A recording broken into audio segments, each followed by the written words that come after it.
Hey guys, it's Jackie. Welcome back to another video. Today we're going to be doing how to prepare for finals college edition. 1, 2, 3. Honestly, the reason why I picked this video is because finals are upon us. Fall semester is coming to an end if you're on a semesterly track for your classes in school. But this is something that I wish I would have known as a first year, because my finals this year are significantly easier than they were my first year and my second year. So I figured I'd share the knowledge, share the wealth on how to successfully get through finals without failing every class. Not to say that I haven't failed a class. I will just say that at the beginning, but I've never failed a final. So just putting that out there. It's okay to fail. I feel like there's a stigmatism around it, but when you fail is when you learn the most. So I just figured I'd put that out there. Also, I wanted to apologize for not posting as often. Life has gotten a little chaotic. As you guys know, we're already talking about finals. My final week is actually this week coming up. I have my last lecture class on Wednesday. Today is Sunday. And then my finals start Saturday, so less than 7 days. So this is the time when you need to start studying, and it's kind of hard because you're still going to classes and you still have a lot of assignments due, and that's the most difficult part. So we're gonna talk a little bit about the different categories of tests, because in my mind I have different ways to study for different tests. So on one hand, you have obviously the subject is plays a big role. So you either have a memory-based test or a comprehensive test where you show your learning skills.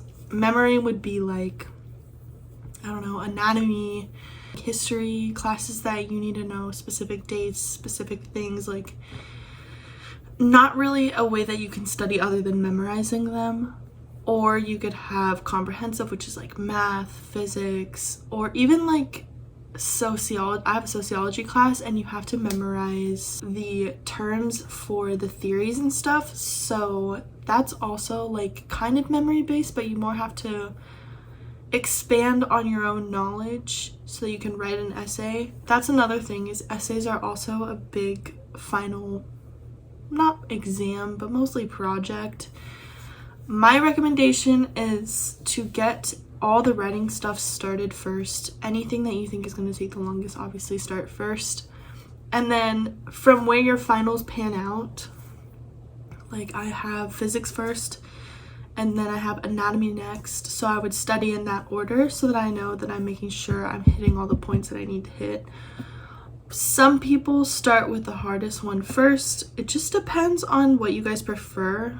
But obviously try to take more than just one day to study for a final. That's something that I did not do my freshman year, and it did not work very well, unfortunately. But honestly, the more time you can give yourself, the better you're gonna end up on the final day. And sleep is also super important. I was gonna number this, but I'm just kind of throwing it out there. So we have memory-based and we have comprehension-based tests. There's two different ways to study for them. Memory-based, you're gonna have to literally just sit there, flashcards, notes in hand, just trying to memorize exactly what or where this test, like for anatomy, where we learn like a certain part of the body. You need to know the muscles, the bone, the nerves, like just be able to focus on whatever it is you're gonna get tested on. And I would do that over the span of a minimum of 2 to 3 days, just so that way you can test yourself one day, and everything that you don't get, you can come back, test yourself again, and then on the third day, do all of it over again. And for comprehensive based, I would just go over my notes.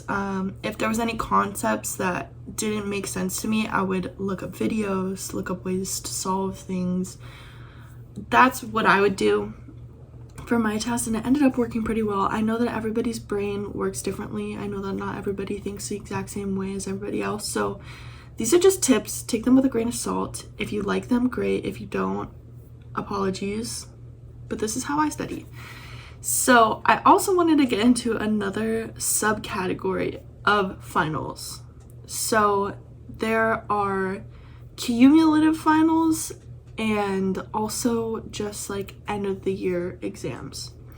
So a lot of my classes aren't doing cumulative. Cumulative means that you take the whole semester's concepts and you put it in one test at the end. And honestly, I don't even know why professors do that.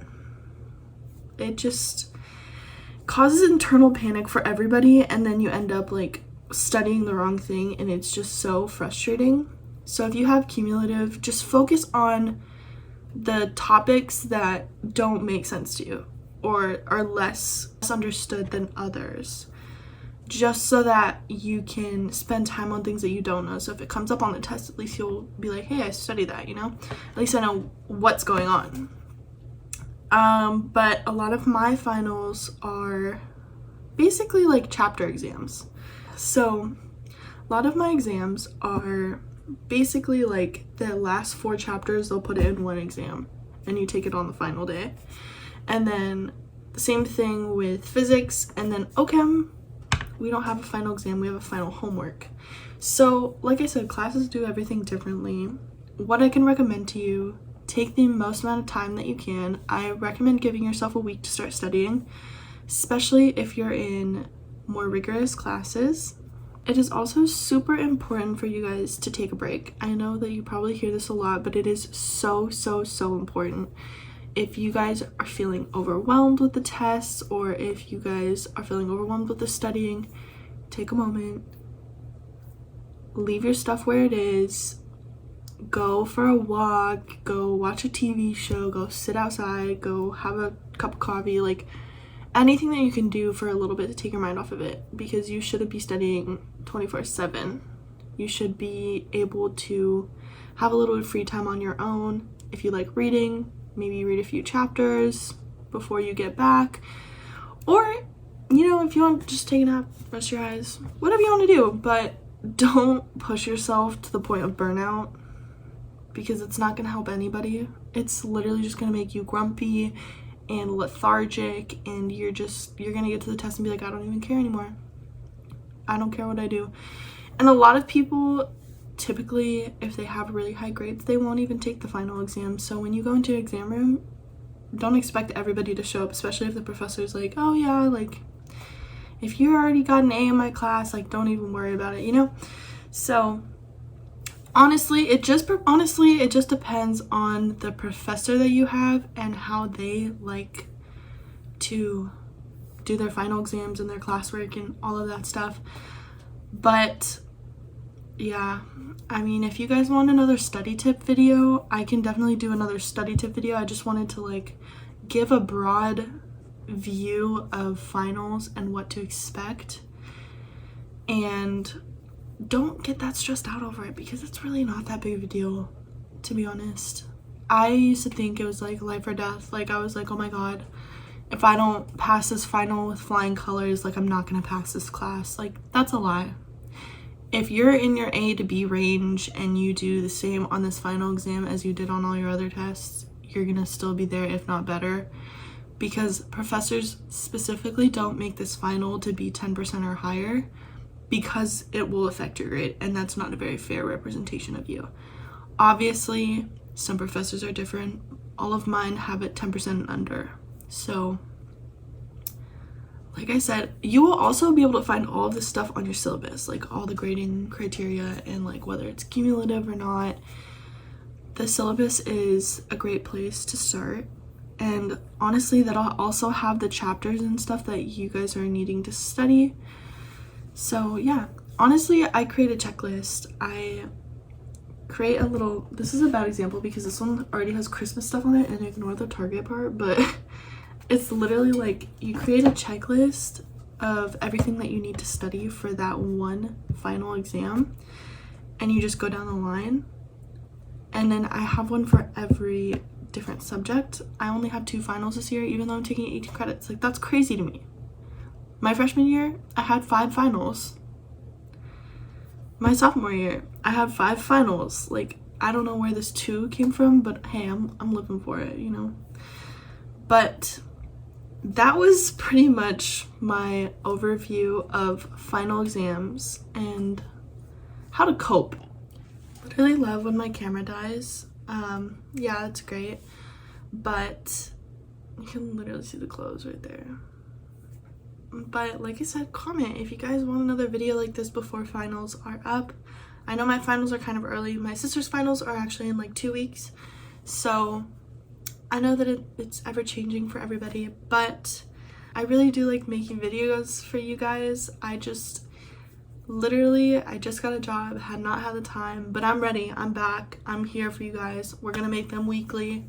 Even if they're old videos, like I will just be editing. So if you guys want anything from me, study tips, whatever, you know, I'm your girl. I'm here for you. We're gonna get it done. We're gonna help you through the year. We're gonna help you achieve whatever you want to achieve. And yeah, so thanks for watching. I hope you guys enjoyed this video. Again, if you have any questions, please don't hesitate to reach out. Honestly, I will answer. And yeah, thank you guys so much for watching. I apologize again for being so long since I've seen you guys, but it is what it is. The holidays are upon us. I have also been thinking about doing a couple of vlogs for Christmas. I hope you guys enjoyed this video and I hope it was helpful. Don't forget to comment what you guys need, and I'll see you on the next